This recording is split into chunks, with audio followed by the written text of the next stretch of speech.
Welcome to Spring Point Archives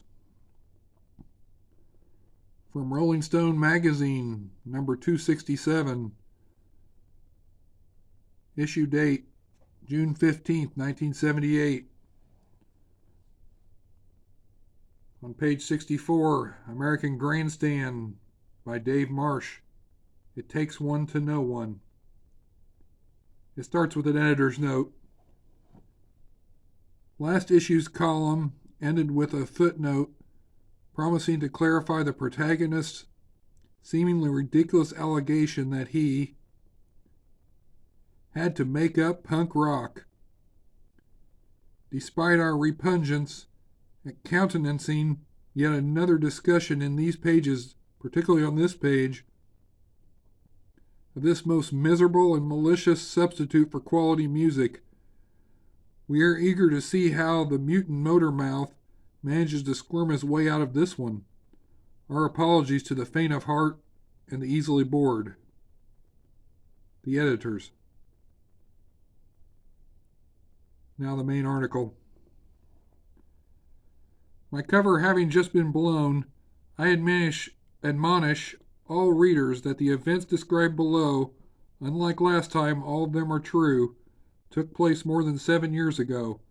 Thus they are outside the statute of limitations for all but homicidal felonies, and as far as I know, no one has connected punk rock to murder, yet. Additionally, of course, it needs to be stated that the founding of such a momentous cultural institution as punk rock could hardly have been accomplished without certain accomplices. In this case, however, the most important of those partners in ascetic crime was probably unwitting, though to call him unwilling might be stretching the matter pretty thin. His name is Rudy Martinez, and he was first transplanted from the Tex-Mex border to Michigan during soybean picking season in the middle 1960s. Like John Travolta, Rudy was a dancer and singer. Actor seems too generous a term for either. Like me, Rudy had a very brief pseudonym. You remember him as Question Mark, the vocalist of Question Mark and the Mysterians, who in 1966 stormed to the very top of the charts with a magnificent single called 96 Tears. During the winter of 1970-71, feeling as sentimental as ever and more bored than usual, I conceived a great passion for this lost relic, and of course would not be restrained from writing about it in the pages of Cream magazine, which I then edited, not to mention wrote, and sometimes typeset. Cream's point of view was vulgar and belligerent, and often as not, less than respectful to the major institutions of rock, with the result that people used to give me fisheye glances all the time and say, "You are such a punk." For some reason, I decided this was a compliment, given the alternative, which I figured was being a dignified asshole.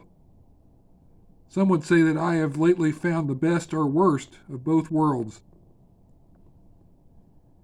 Anyway, my enthusiasm wound up in print and resulted in a phone call from a disc jockey friend who informed me that, here the fates enter the picture, my heroes had regrouped and would be appearing at his nightclub the next weekend. Since the show was only 80 miles away, my photographer chum and I packed into his 1966 Mustang and tried to get there. Which we finally did, although a door fell off along the way. And of course, Question Mark was great, a swell dancer in a league with James Brown and Iggy Pop, and an author of songs whose titles would make Stiv Bators drool. One of them I remember was, "If I can't have you, bitch, I'm gonna make you like me, but you're not gonna bring me down." The best moment of the evening, nonetheless, was when he sang 96 Tears, and it was in trying to get the sense of it, not that there was all that much sense to get, that I made my move, which will undoubtedly gain me a footnote in the entomology of history, if anything will. I described question mark as dancing like a mania, doing the knee drop and the splits and every other James Brown move. He's the only one in punk rock who's still got 'em. And that, my friends, is where the word, if not the idea, made its inaugural appearance. Cream Magazine, May 1971. From there, of course, the movement spread rapidly, and with little help from me. Lester Bangs, who's in my opinion is still the world's greatest rock critic, did a lot more to propagate the punk myth with articles like Psychotic Reactions in Carburetor Dung, the semi-fictional history of Count 5. By 1973, Billy Altman started a magazine called Punk in Buffalo, but I cannot shirk the responsibility. It's my fault, and if the damn stuff doesn't sell, and you're a record company executive who has lost his job because you banked on it, you can blame me, I suppose. Which, of course, is why I'm anxiously awaiting the dawn of the 80s. I'll be lucky just to get there. Thanks for watching.